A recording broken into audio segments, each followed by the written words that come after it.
तो कैसे हैं आप सभी। मैं प्रीति आप सभी का स्वागत करती हूँ आपके अपने यूट्यूब चैनल स्टडी पॉइंट पे। तो दोस्तों उम्मीद करती होंगी कि आप अपना और अपनी फैमिली का अच्छे से ध्यान रखते होंगे। तो जैसा कि आपको पीछे बोर्ड पे दिख रहा है कि हम आज डाइजेस्टिव सिस्टम के डायग्राम से आज जानेंगे कि कौन सा पार्ट कहाँ पे होता है। मैंने बताया था कि जैसे ही हम लोग डाइजेस्टिव सिस्टम कंप्लीट करेंगे उसके रिटन फॉर्म का, उसके बाद हम लोग उसका जो डायग्राम है उसके बारे में देख के जानेंगे। तो गाइस अगर आप इस चैनल पर नए होंगे तो चैनल को प्लीज सब्सक्राइब कीजिएगा और वीडियो को आप लोग लाइक नहीं करते तो वीडियो को लाइक भी जरूर कीजिएगा। ठीक है, चलिए करते हैं इस वीडियो को स्टार्ट। वीडियो में आज हम लोगों ने देखना है कि मानव पाचन तंत्र के प्रमुख भाग कौन कौन से होते हैं। जैसा कि मैंने आपको बता दिया है कि माउथ होता है, टंग होता है, टंग के नीचे फिर टंग में हम लोग माउथ में सलाइवा पड़ा था, उसके नीचे चलते हैं स्टमक, लिवर, इंटेस्टाइन में एक स्मॉल यानी कि आंत बोलते हैं, छोटी आंत, बड़ी आंत, ये सब चीजों के बारे में हम लोग पढ़ा था। अब हम आज फिर उसको जानते हैं कि वो चीजें होती कहाँ पे। तो सबसे पहले हम शुरू करते हैं माउथ से। माउथ में हम लोगों ने क्या पढ़ा था। माउथ, अगर ये फिगर देख रहे होंगे तो ये फिगर है डाइजेस्टिव सिस्टम का, यानी कि हमारे शरीर का कि जहाँ कहाँ से कहाँ तक पाचन होता है।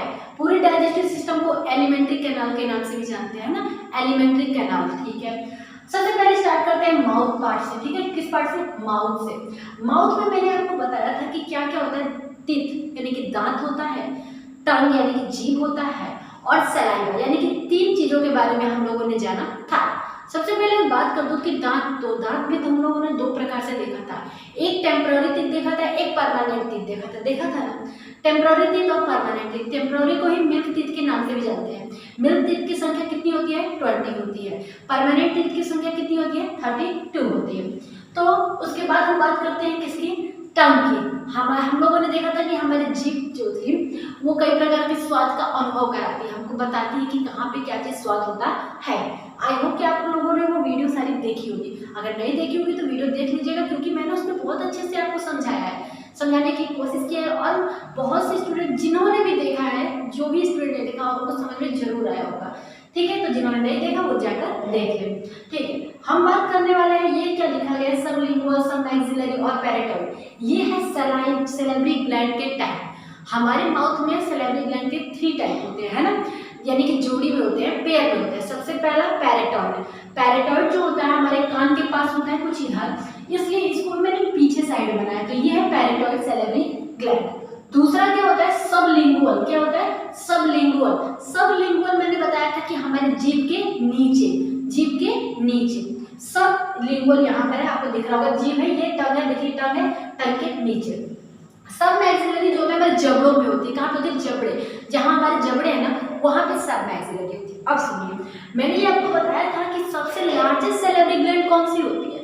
लार्जेस्ट सैलिवरी ग्लैंड हम किसको मानते हैं? पैरेटॉइड सैलिवरी ग्लैंड को मानते हैं। ओके, ये क्लियर था। मैंने बताया था कि जो हमारे लार होता है, हमारे माउथ से जो पर डे में लार कितना सीक्रेट होता है, लार मतलब सलाइवा कितना सीक्रेट होता है? 1.5 लीटर, ये बताया था। लार का काम क्या था? हम लोगों ने जाना था कि भोजन को क्या करता है? चबाने में हेल्प करता है और नीचे ओसोफेगस में पहुंचाने में हेल्प करता है। तो अब यहाँ तक तो बात हम लोग कर लिए। लार, देखिए माउथ यहाँ पे है, पैरेटॉइड यहाँ पे है, सबलिंगुअल यहाँ, सबमैक्सिलरी यहाँ। नीचे ये जो पाइप आपको दिख रही है ना, लंबी सी पाइप, इस पाइप को ओसोफेगस या इसोफेगस कहते हैं। हिंदी में हम क्या बोलते हैं? ग्रसनी के नाम से जानते हैं। क्या बोलते हैं? ग्रसनी। ठीक है, इस ग्रसनी में होता क्या है मैम? इस ग्रसनी में जो भोजन होता है वो भोजन क्या होता है? नीचे जाता है। कहाँ जाता है? नीचे। इसमें एक मूवमेंट होता है, इसमें एक प्रोसेस था, इंपॉर्टेंट टर्म क्या था? आप लोग बता सकते हो क्या था वो टर्म? है क्रमानुकुंचन। क्रमानुकुंचन मैंने बताया था, जो भोजन को सिकुड़ना, फैलना, फैलना, सिकुड़ना, ये प्रोसेस होता है। क्रमानुकुंचन प्रोसेस होता है किसमें? ओएसोफेगस में। मतलब कि भोजन यहाँ पे आता है, भोजन आया, फैला, सिकुड़ा, फैल, यानी कि भोजन को नीचे लाने के लिए वो प्रोसेस होता है। क्या होता है? क्रमानुकुंचन बोलते हैं। ठीक है, अब नीचे हम बात करते हैं, उसके बाद हम स्टमक में पहुंचते हैं। स्टमक में हम लोगों ने देखा था बहुत सारे एंजाइम होते हैं जो स्टमक में भोजन आता है, भोजन को क्या करते हैं? डाइजेस्ट करते हैं। इसमें से स्पेशल हम लोगों ने देखा था, क्या देखा था? HCl, hydrochloric acid. क्या देखा था? Hydrochloric acid. कहाँ पे होता है? स्टमक में होता है। वो क्या काम करता है? हमारे भोजन को अम्लीय माध्यम में करके उसको डाइजेस्ट करने में हेल्प करता है ना। उसके बाद हम बात करते हैं, यहाँ पर लीवर भी था हमारा। लीवर सबसे लार्जेस्ट ग्लैंड कही जाती है। क्या कही जाती है? लार्जेस्ट ग्लैंड कही जाती है। और लीवर से दो रस निकलते हैं, सॉरी लीवर में एक रस बनाने के लिए एक ग्लैंड होती है जिसे गॉल ब्लैडर कहते हैं। क्या बोलते हैं? गॉल ब्लैडर बोलते हैं। इसके माध्यम से दो रस निकलते हैं, कौन कौन से? Bilirubin, bilirubin. मैंने बताया था दोनों का वर्क क्या होता है। हमारा यूरिन येलो क्यों होता है ये भी बताया था, यूरोक्रोम के माध्यम से, है ना, बताया था मैंने इससे पहले की वीडियो में। ठीक है, बहुत सही। नीचे देखते हैं अब हमारा जो स्टमक होता है वो जाके कहाँ पे अटैच होता है? लार्ज इंटेस्टाइन में। कहाँ पे? Large intestine.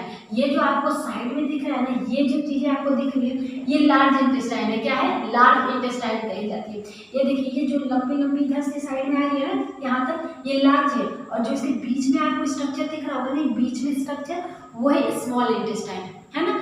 हम लोगों ने देखा था कि स्मॉल इंटेस्टाइन में डाइजेशन लास्ट हो जाता है, यानी कि वहाँ पे जितने भी फूड मटेरियल होते हैं वो सब डाइजेस्ट हो जाते हैं। और लार्ज इंटेस्टाइन में हम लोगों ने देखा था कि जल का अवशोषण हो जाता है, यानी कि जल का भी, यानी कि वाटर का डाइजेशन हो जाता है। उसके बाद आपको एक वर्ड देखने को मिल रहा होगा, अपेंडिक्स। अपेंडिक्स क्या होता है इसके बारे में सुन लीजिए ध्यान से, ठीक है। अपेंडिक्स हमारे शरीर का एक अवशेषी अंग माना जाता है, वेस्टिजियल ऑर्गन है। तो मैम ये हमारे शरीर में है क्यों? क्वेश्चन तो ये बनता है। तो क्वेश्चन ये है कि हमारे शरीर में है क्यों? तो आंसर सुनिए। जो पहले के लोग थे आदि मानव जो थे, वो किसी भी चीज़ को, किसी भी प्लांट के ऑर्गन को कच्चा खाते थे, मतलब प्लांट के पार्ट को, यानी कि पत्तियों को, फूल को, फलों को, जब पत्तियों को ज़्यादातर वो क्या करते थे? कच्चा खाते थे। अब सोचिए कि प्लांट में सबसे ज़्यादा क्या होता है? सेलुलोज होता है ना, सेलुलोज, ठीक है। तो अपेंडिक्स का काम था, जो भी सेलुलोज आता था उनके शरीर में, यानी कि ह्यूमन के शरीर में, उसको डाइजेस्ट करता था, उसको पचाता था। लेकिन अब हमारे शरीर में क्या सेलुलोज जाता है? नहीं। अब आप बोलोगे कि मैम हाँ साग तो खाते हैं हम लोग, साग वगैरह खाते हैं। तो देखिए, पहले के लोग, मैंने बोला कि कच्चा खाते थे, लेकिन अब हम लोग क्या करते हैं? उन चीज़ों को पका कर खाते हैं।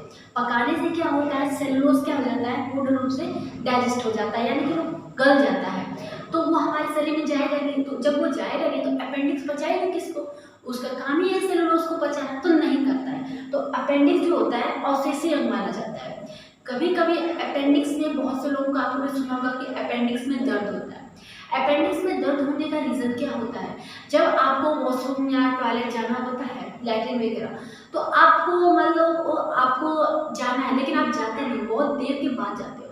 तो जो वहाँ की नसें होती है ना, अपेंडिक्स को दबा देती है, जिसके कारण अपेंडिक्स में सूजन हो जाता है ना। सूजन होने के बाद अपेंडिक्स में दर्द होता है, और जब आप डॉक्टर से कंसल्ट करते हो, यानी कि डॉक्टर से मिलते हो, तो उस अपेंडिक्स का ऑपरेशन हो जाता है। ऑपरेशन करने के बाद अपेंडिक्स को निकाल दिया जाता है। अब आप ही सोचिए, अगर हमारे शरीर में अपेंडिक्स का वर्क होता या इम्पॉर्टेंट ऑर्गन होता, तो क्या वो हमारे शरीर से बाहर निकाला जाता? नहीं। तो अपेंडिक्स का वर्क क्या था मैम? सेलुलोज के डाइजेशन में, जो यहाँ पे आपको मैंने लिख रखा है। तो इसके बारे में आप समझ गए कि अपेंडिक्स क्या वर्क करता है। ठीक है, बहुत बढ़िया। भोजन का डाइजेशन होने के बाद लास्ट में रेक्टम और एनस आता है, जिसके माध्यम से हम जो भी वेस्ट प्रोडक्ट होते हैं हमारे शरीर में बनते हैं, उनको क्या करते हैं? हम बॉडी से रिलीज कर देते हैं, बाहर निकाल देते हैं। तो यही सब तो चीज़ें मैंने लिखवा रखी हैं। इन सभी चीज़ों के बारे में मैंने बहुत अच्छे से डिटेल में आप लोगों को बता रखा है। तो अगर आप लोगों ने नहीं देखा है तो आप लोग एक बार जाके देख लीजिए। अगर कोई टॉपिक नहीं समझ में आता है तो आप कमेंट करके मुझे बता दीजिए, ठीक है। तो मिले नेक्स्ट वीडियो के साथ, ठीक है। इसमें कोई दिक्कत होगी तो आप लोग कमेंट कीजिएगा। और मैंने आज आपको इम्पोर्टेंट जानकारी आई होप कि दी अपेंडिक्स के बारे में। बहुत से लोग जानते हैं, बहुत से लोग नहीं भी जानते हैं, तो जानने वालों को भी अच्छा है, नहीं जानने वालों को पता चल गया, ठीक है। तो मिलते हैं अपने नेक्स्ट वीडियो के साथ, ठीक है। तब तक के लिए बाय बाय, टाटा।